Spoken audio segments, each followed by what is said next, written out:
My name is Kelly Watson. At first, my marriage was blissful. Living on the top floor of a high-rise apartment in New York, enjoying the spectacular view, with a handsome and kind husband. I felt like I had everything. But it turned out, my husband Tom was pathologically unfaithful. I discovered this not long after we got married. Hints of other women would appear, and when I asked if he was cheating, he'd deny it. But after a while, these women would vanish, and he'd return to his normal self, only for another woman to appear in a few months. Talking to various friends, I started to think this might be an illness. I considered divorce, but by then, I was pregnant, hoping maybe things would change after the baby was born. But Tom's infidelity didn't stop, and I felt I couldn't leave for the sake of our child. I should give up. It's his illness.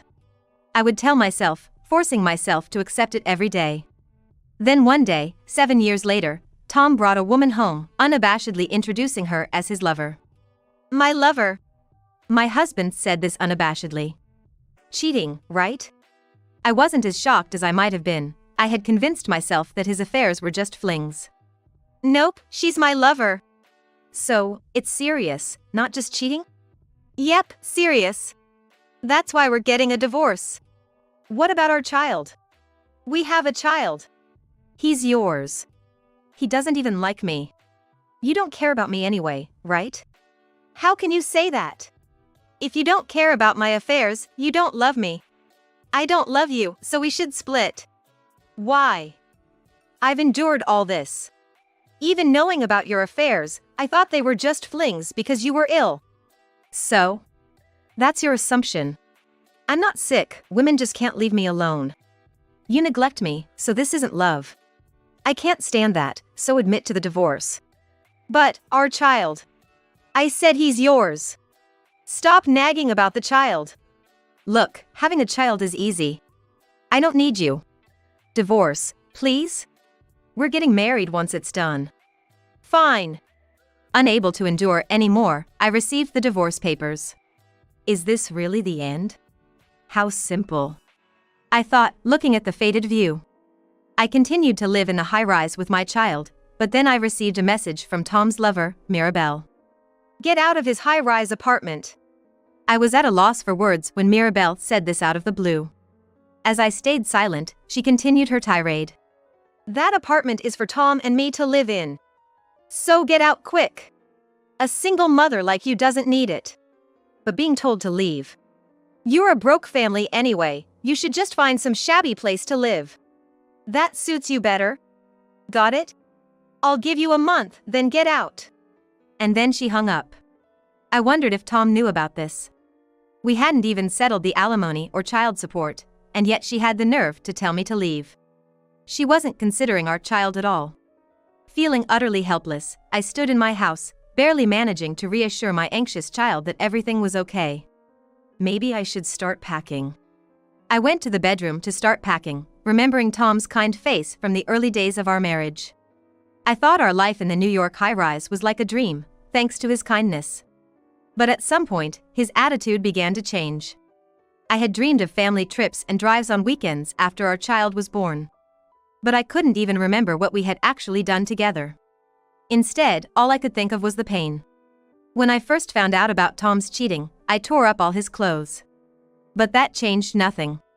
We used to visit our parents' houses, but after our child was born, it was just me and the kid. Tom never went. I had to lie desperately for him. He's busy with work, he's on a business trip. I created the image of a kind, hard-working father for our child. But it was all in vain, he never appreciated it. Instead, he was laughing with that woman. Maybe I should have divorced sooner. Enduring all this was pointless. What was the point of these 7 years? Tears flowed, and I felt helpless. By not acknowledging his love, I had just given Tom a justification for his cheating. He cheated because I didn't love him. That was his reasoning. I had merely given him an excuse to run away. How foolish, maybe I was just finding excuses to not leave for our child. But can I really end everything now? I'm the one who suffered. If I let it end without doing anything, only Tom and that woman will be happy. Is that okay? I stopped packing. This can't be the end. If I'm just gonna cry, I can do that anytime. So, I'll get my revenge. I'll make them realize. With that thought, I grabbed my smartphone. A month later, Tom and Mirabelle came storming in. You're still not packed? You're really slow at this. What have you been doing for a whole month? Mirabelle yelled as soon as she entered. Tom, holding her close as if to show off to me, said with a smile. We got married, you know. We're super in love now. Oh, congratulations. Jealous, huh? A new wife is always better, right? Is that why you came? To tell me that? No, not just that. We're here to check on your moving progress. After all, we're moving in here once you're out. Make sure you clean up before you leave. You might as well renovate it for us too. Hey, when are you leaving? The 1-month deadline's already passed. Yeah, the movers are coming soon. For recycling. What, you called the movers? You should have said so. But why no moving boxes? You need to take your stuff, or it'll be a problem for us. Don't worry, I'll take everything with me. Your stuff's probably just junk anyway. I didn't notice last time, but is this vase expensive? Could it fetch a good price? Maybe. It's worth $160,000. What? $160,000? That much? So, this house is like a treasure trove? To you, maybe. Everything in this house belongs to Tom, right? Of course. Really? I wonder. Only your personal stuff is yours to take. Everything here is his. So don't steal anything. Do you even know the value of these things? Even if they're fakes, they'll fetch a price. Fakes? Everything in this house is real. Pricey vases, famous paintings, they're all worth millions. And they're all collected by me, reflecting my taste since I was young. Everything is real.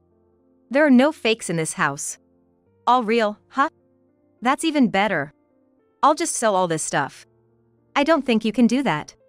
Why not? Do you know what rights are? Of course I do. Everything here belongs to him, so naturally, Tom has the rights. Who told you that? That everything here is Tom's? Of course, Tom did. He said everything in this house, including this vase and this painting, belongs to him. That's strange, isn't it? What's strange about it? There's nothing strange at all. But Tom has no interest in art, you know? Even if he did, he wouldn't understand their value.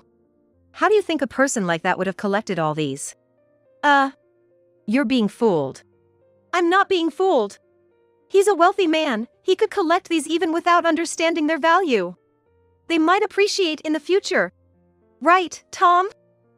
Yeah, that's right. Wow, a wealthy man, huh? I had no idea. You didn't know? How pitiful. Guess divorce was a mistake for you. Really? You divorced him and now you're poor. Did he really have money?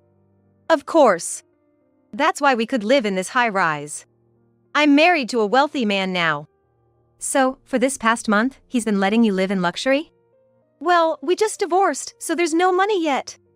But things will go back to normal soon. Why no money after the divorce? I haven't even received alimony or child support yet. Well, maybe there's some cash tied up elsewhere. Optimistic, aren't you? What about his job? What does your wealthy husband do? He must be really busy, right? He's taking time off for our new home. Off work for a new home? How interesting.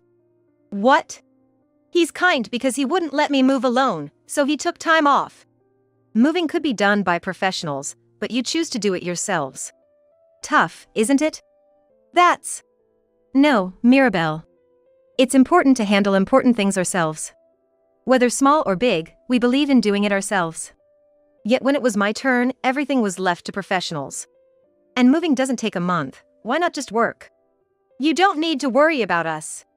He knows what he's doing, and you shouldn't interfere with his work. Well, if you think so. That's right. Just because you were dumped, don't meddle. Once you're out, we'll move in and enjoy a comfortable life. We'll see how that goes. Something feels off here. Right then, the doorbell rang. When I checked the intercom, it was the movers I had requested. But they were wearing suits. They clearly weren't movers. As I let them into the house, the man pulled out a calculator and started pricing each item. Wait, they aren't movers? Movers don't usually show up in suits, do they? What's going on? Why is he putting tags on the vase? He's an antique and art dealer, here to appraise and possibly buy these items. And while he's at it, he's valuing the apartment too. Why are you doing this? Why don't you ask your beloved husband, Tom? I doubt he'll tell the truth though. Tom, what's going on? Sorry, I don't know why she's doing this. You knew she was going to sell these? Call the dealer so you could get a cut from the sale? No way. Then why? All of this is yours. You can't just sell it. Well, actually, I bought all these things. But I can't keep them all in my new place, so I thought, why not sell them? Oh. I see, property division, right? You're selling these because you divorced him and want to split the money. I don't want to give you half, but if it's property division, I guess I have to. Tom's wealthy anyway, so even if you get half, it won't bother him. I have no intention of splitting it. Why not? Because all of this is mine. What do you mean? All these artworks were bought by me before I married Tom.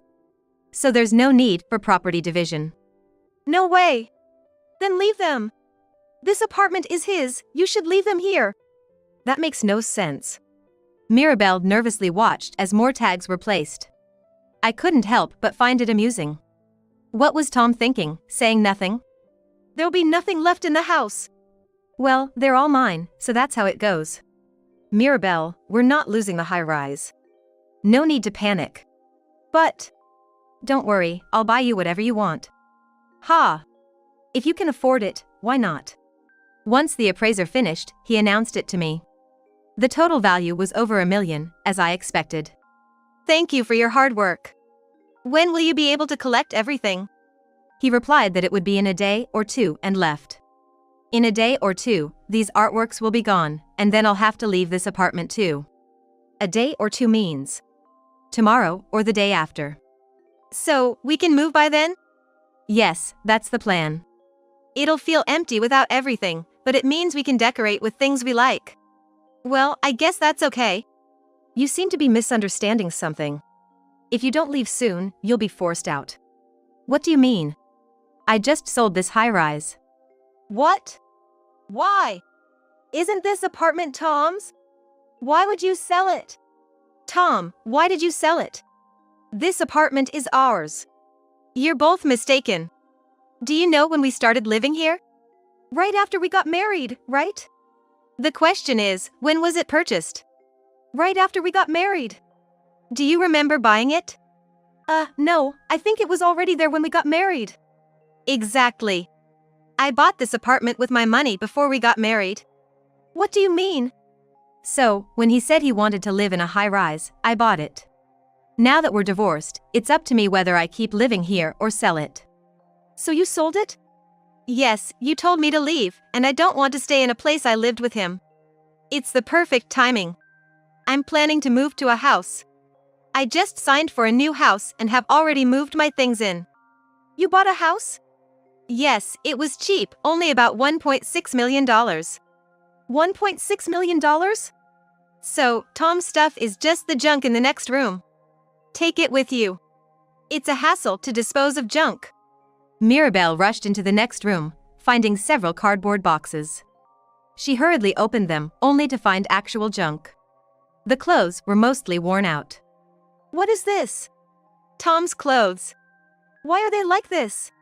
I didn't throw them away because he said not to. A wealthy man wearing these ragged clothes? I wanted to let you keep dreaming until the end, but it seems that's not possible. What do you mean? He's not wealthy at all, just a poor guy. No way. Just a pile of garbage. That's harsh. It's not a pile of garbage. These clothes are still wearable. Why? I thought he worked for a major corporation. He said he was the president. He was a temp worker at a big company. No way. A temp worker. Yep, and he got laid off right when you two got married. Why? How do you know this? Even I, his wife, didn't know. Because I'm the president of that company. I thought I might make him a regular employee if our marriage continued, but he never took his job seriously since he knew I was the boss. So, I just kept him as a temp. I knew he couldn't afford a high-rise apartment on a temp's salary. But since I have a high income as the president, I thought it was fine. He didn't tell anyone at work that his wife was the boss. It was convenient for both of us, especially since he didn't want people to know I was his wife while he was cheating. So what will happen to Tom now? His contract is over. He was supposed to have one more month, but he's been absent without leave, so it's over. I thought he was wealthy. The wealthy one is me. So you were deceiving me? Not really. If Kelly hadn't divorced, I'd still be a wealthy man by marriage. But Mirabelle wanted a divorce, so I agreed. And with that, I'm out of the wealthy bracket. So, because his wife was wealthy, he's penniless? Yep. A super poor person. Yep. If you knew that, why did you sell the art? Because I can't keep them in my new house. You could have left them. That's not how it works. Everything here is mine. There's nothing here that belongs to you too. I'm just disposing of my own stuff.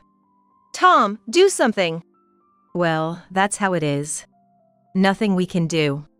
You're saying this to me. This is his high-rise, right? Say it is. It's not his high-rise. It's the high-rise I lived in with him. But I lived here too. I should have some right to stay. Oh, right. If he has the right to live here, we don't have to leave. Residency rights apply to rented properties. This is not a rental. I bought it in full before we got married. And you left a month ago. You haven't lived here for a month. Where's the residency right in that? Then, property division. I told you earlier. This apartment isn't a jointly acquired asset. It was bought by me before we got married. There's nothing to divide with you. You're penniless, and there's nothing I can do about it. Damn it. I thought we bought everything together. You never had that kind of money. You should take a good look at yourself. Tom seemed frustrated, trying to get something out of me. But with Tom's meager salary, there was no way he could afford anything, let alone own the apartment. Having faced this reality, the two of them left dejectedly. After a while, Tom contacted me again. Where are you now? Why do you ask? It's none of your business where I live. Well, yeah, but I'm actually out of money. I know that already. What's your point? It's different. Mirabelle is blaming me for being broke. Oh, I bet she is. Plus, my temp job ended, so I'm out of work. Find another temp job. Yeah, I know. But I'm not used to other jobs, and there's the whole thing with interpersonal relationships. Well, everyone else manages to deal with it. So, I have a favor to ask. What is it? But even if I listen, I can't promise I'll fulfill it. Don't be like that. I'm really struggling here. So, what is it? Could you hire me at your company? No, I can't. Come on, think about it. Why would I hire my ex-husband? That's just absurd. Even your current wife, Mirabelle, wouldn't like it. But she's the one who suggested it. What? Yeah, Mirabelle brought you up. She said since you're the CEO of a large corporation, you must have a job for me. And since I'm your ex-husband, you'd probably pay me well. That's ridiculous.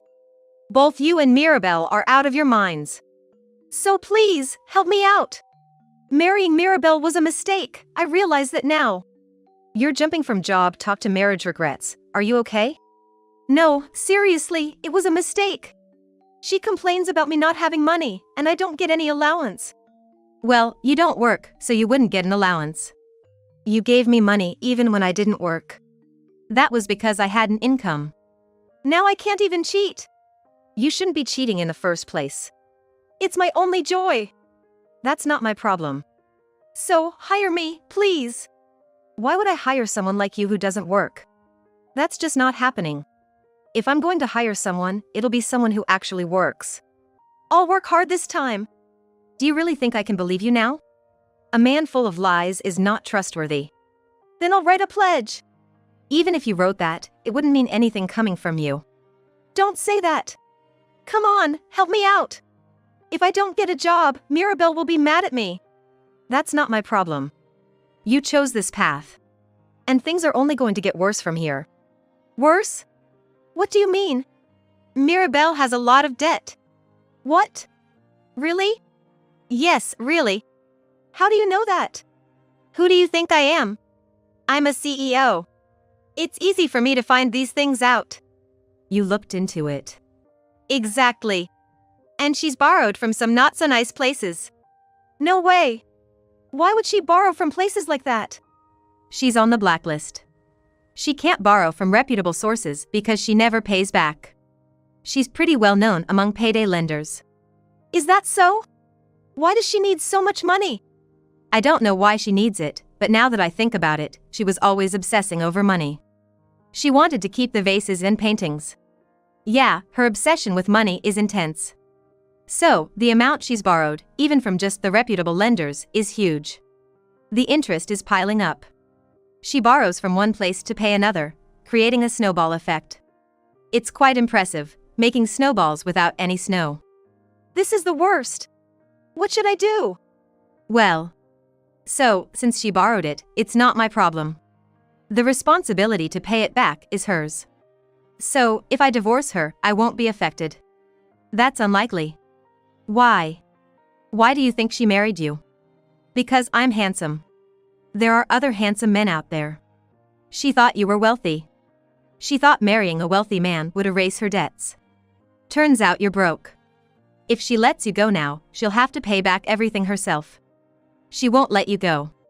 That's ridiculous. So that's why she's always talking about money? Maybe. So, I'm basically working for her now? Looks like it. This is too much. Well, you made your bed. You betrayed me and our child. Mirabelle probably thought you'd be quiet about her cheating, just like you were with me. But fairy tales don't happen that often. I've been tricked? It's like the fox and the raccoon tricking each other. Fox and raccoon? Yes, both of you were deceiving each other. What if some scary people come to collect the debts? That might happen. You should be prepared for that.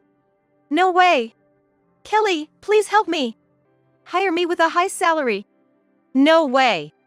You're not worth a high salary. You can't do anything. Don't say that, I'll really work hard this time. If not, lend me money for a divorce lawyer. Don't joke. If you want to talk about that, first pay the alimony and child support. Kelly. Later, Tom, cut off from income, was constantly nagged by Mirabelle to work. But used to a life with me, he despised working. The thought of all his hard-earned money going to Mirabelle's debts made him not want to work, even joking that working would mean losing. They fought every day, but without money, they couldn't live. Tom borrowed money and tried to increase it through gambling, falling into a vicious cycle. Realizing this wasn't working, he finally found a part-time job. However, he was the epitome of a man with naive thinking. However, his naive attitude led to quitting every time a high school senior or an older woman employee scolded him, making no money at all. Meanwhile, Mirabelle racked up more debts. Substantial amounts. Before Tom even found out about it, she had disappeared without a trace. It turns out that the reason for the debt was to pay off her own debts, and she had borrowed the money under Tom's name. Tom, overwhelmed by the ballooning debt, apparently complained that he wasn't the one who borrowed the money. However, the lenders, being from the more dangerous side of money lending, just yelled at him, like we care, and that was the end of it. He had to pay no matter what and came to me begging, but I refused. I haven't seen him since then, and no one knows what became of him. As for me, I got tired of high-rise living and bought a house, now enjoying harvesting in the home garden with my daughter. Seeing her happy face, I feel confident that divorcing was the right decision.